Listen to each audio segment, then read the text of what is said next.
How's it going, everybody? It's me, Shane, and I'm here to give you yet another Bleach 1,000-Year Blood War episode review. It's episode 32 of this third season, entitled The Holy Newborn. Got a couple of words for it, but it's only 15 seconds into the video, so while we're still early on, I'm going to ask you to please hit that like button, subscribe, and hit the notification bell that's right there so you'll be notified of more videos like this one. And you want to support me even further, my Patreon link is in the description below. Guys, I know it's been a while, but I'm catching up. I'm here, and I've made a decision. Since you guys watch these videos, right? You're watching, hey, how you doing? I see you over there. I think I'm actually going to do Don to Don episode by episode, and I won't do it how I do most of my Netflix reviews, which is literally I just watch the whole thing and then dump it out. So now I'm going to do it part by part, even if it goes into, well, it will go into December. That's going to happen. That's inevitable. I also do Ranma one half that way. That show's a classic. It deserves to be treated correctly. Now, we got a lot of cool stuff in here. Remember last time we got Grimjaw coming through. We got some regrouping going on here. And so Ichigo's group now has Grimjaw, who was then interrupted about wanting to fight Ichigo by Nail, because Nail's giant boobs hit him in the back of the head and damn near knocked him out. And Nail now has a bracelet that Urahara made that allows her to switch freely between tiny Nail and adult Nail that can fight and actually do things, much to the chagrin of Orihime, which Chad clocked from a mile away. He's like, I know you're thinking, why does this man keep making nonsensical things? And she was totally blushing because she's all, Nail is all in Ichigo's face. As a matter of fact, I've seen on the interwebs tons of jokes about Ichigo's harem, which would include Orihime, of course, Nail, then Ruka, and Grimjaw, which is funny because each of them human, hollow. Well, actually, Grimjaw's a hollow too.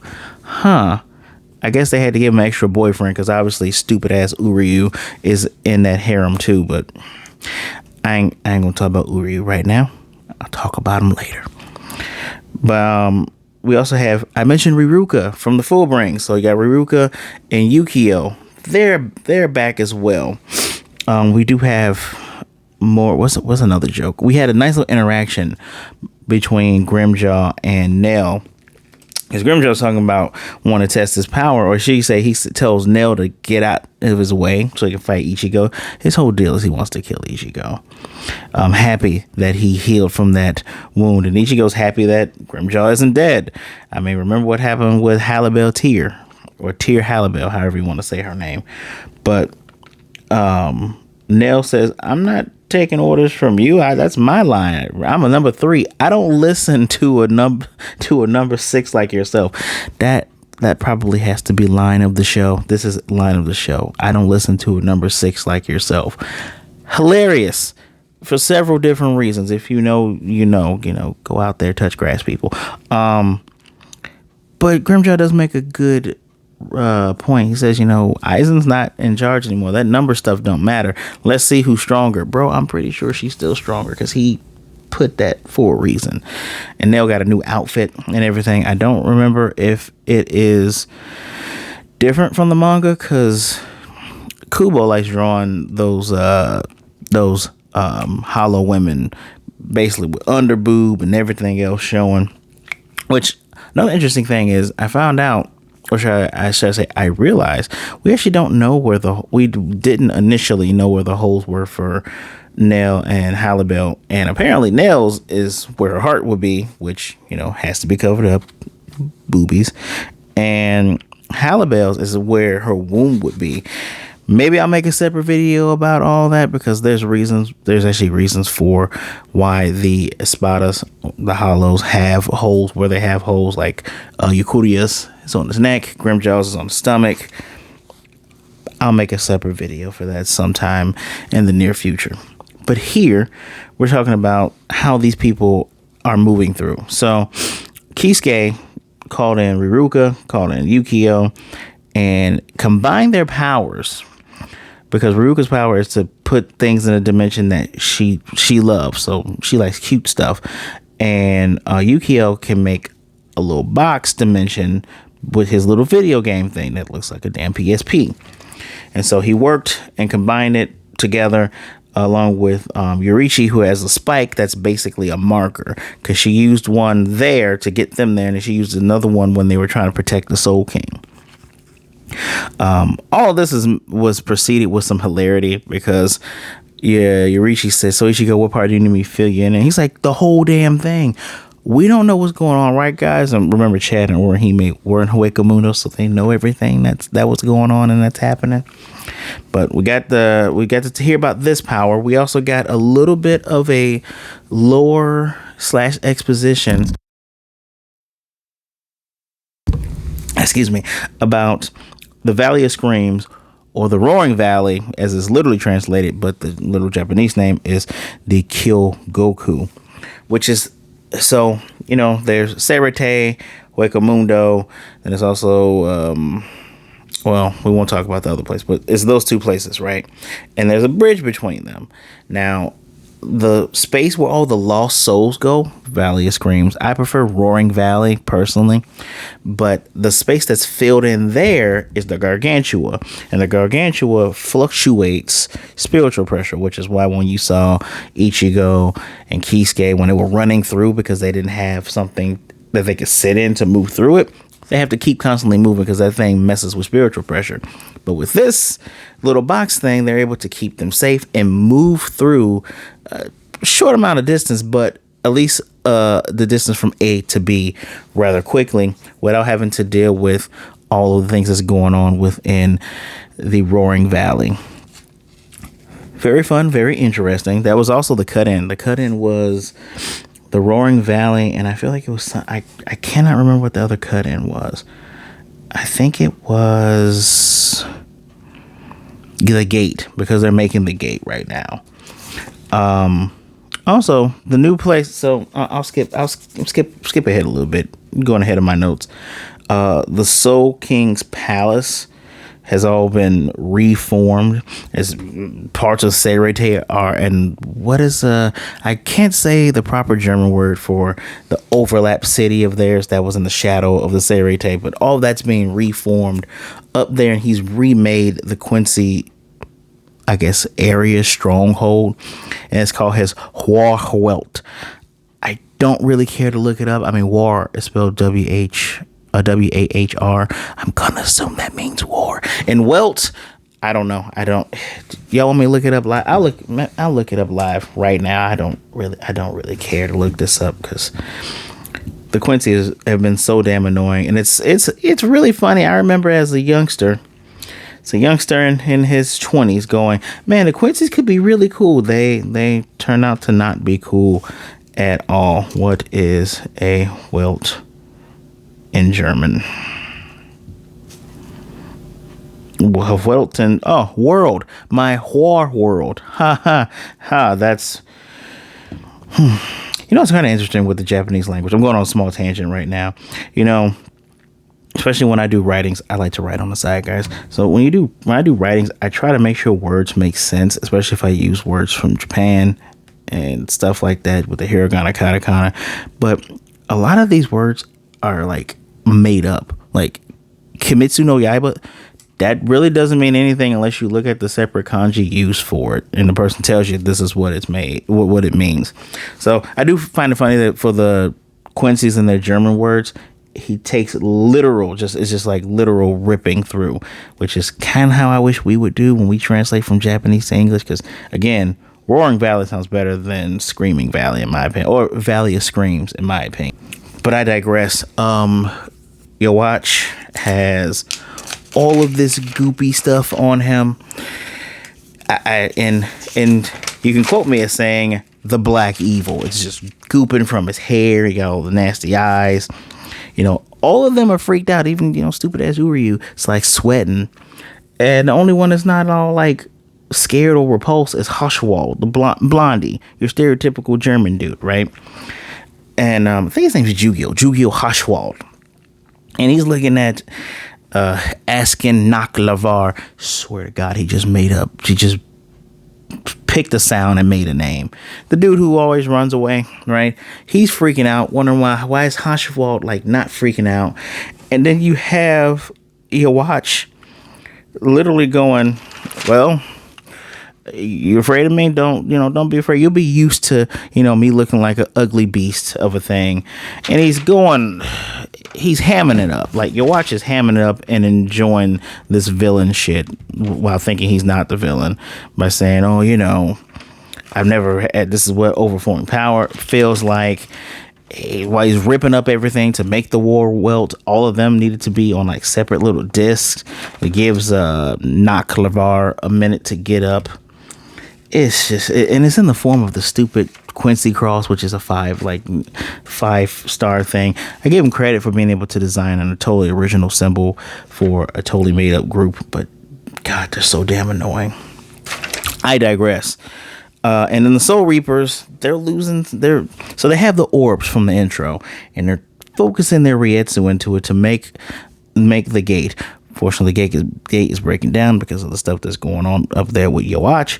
And the visors or vizards that have, changed into the Shimigami, where they come, they're adding their Rietsu to it.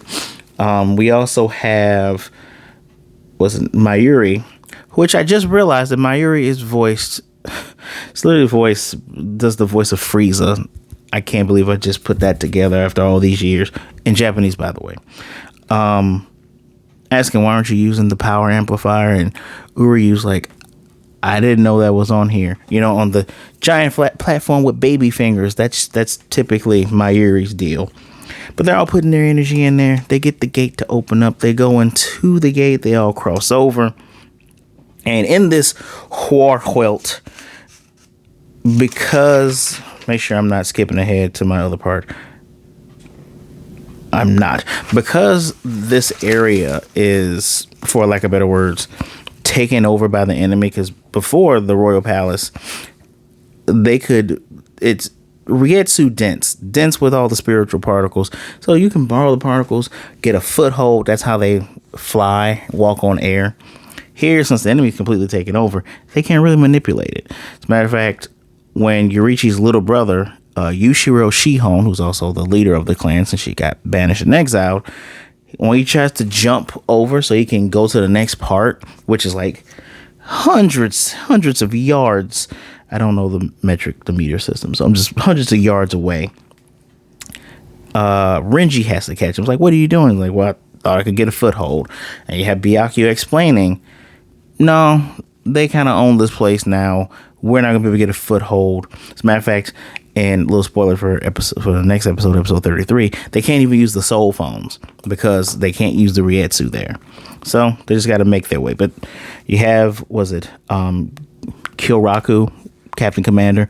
He's like, yeah, I sense Kurosaki's group over there. Our advance guard has not died, because he gathers everyone together, because everyone, not everyone, but this little bit of dissension here going, damn, then he really did kill the Soul King. Hey. Our advance guard is still alive. That means what we're going to have to do is go in there, kill these guys, and then figure out a replacement Soul King. And he's thinking about Ukitake, who's down there still kind of shaking, shivering, because he has the other black goop on him. I don't know why. His Japanese voice actor, is very disappointed that he didn't get to say Bankai. So I guess that might be a spoiler that he's not going to show back up. I hope he gets like a special side flashback movie where he gets to say Bankai, because for him to be the only one, that kind of sucks. But I digress. Tells them to move forward. Obviously, the Quincy that came there with them that want revenge, they're not going to go with them. They do the little shadow sneak thing, and they're going forward. Some other funny parts that I enjoyed was it when they're discussing battle plans. Chad is going, at least we know what most of the Stern Ritters do. It's too bad we couldn't get more information on, Ywhach the King, or Hime. Wish they could talk to Osho, Ichibe, talk to him more. And they have Ruka basically snapping her out of it in her funny bratty girl way, telling her, look, you're bringing us down. Don't focus on the past. You just got to move forward. And she's like, you're right. And she smacks her in the face with her little bunny hat. That was funny. That was genuinely funny. It got a laugh out of me because we're in this super tense situation that is not even do or die. It's either you exist or you don't exist. Because that's why Grimjaw's here. He's like, hey, I didn't say I'm on your side. It's just, if Wakamundo's gone, where am I going to kill you at? Could probably kill him on Earth. I don't know, bro. But I digress. Is there anything I'm missing here? There's some stuff. Let me check some of these notes. Gate with the anomaly. I already talked to you guys about that. The Fullbrings, which is the Fullbrings. I wonder why they didn't bring the guy who looks like Byakuya. Why do I didn't bring him? Also, interesting thing to note, the lieutenant, I can't remember the lieutenant's name, the lieutenant to the captain commander, she literally looks just like the Wizard lady, who also has glasses and black hair. Kubo, bro, your art's great. Damn, people look samey. Like, there's the one guy, I think his name's Cayenne. I call him not Ichigo, guys. Like, great show though. Studio period out. You're doing a great job. Just want to make sure I didn't forget anything. Wakamundo, the gate's open. Mayuri's funny. Kill Goku. That's what that is. They arrive. The music is very intense too. Very intense, especially when you get to the focusing on the Quincies. Music is really intense, really good. I need to find the soundtrack for this. Even just the instrumental soundtrack for this show is really, really good. I think so.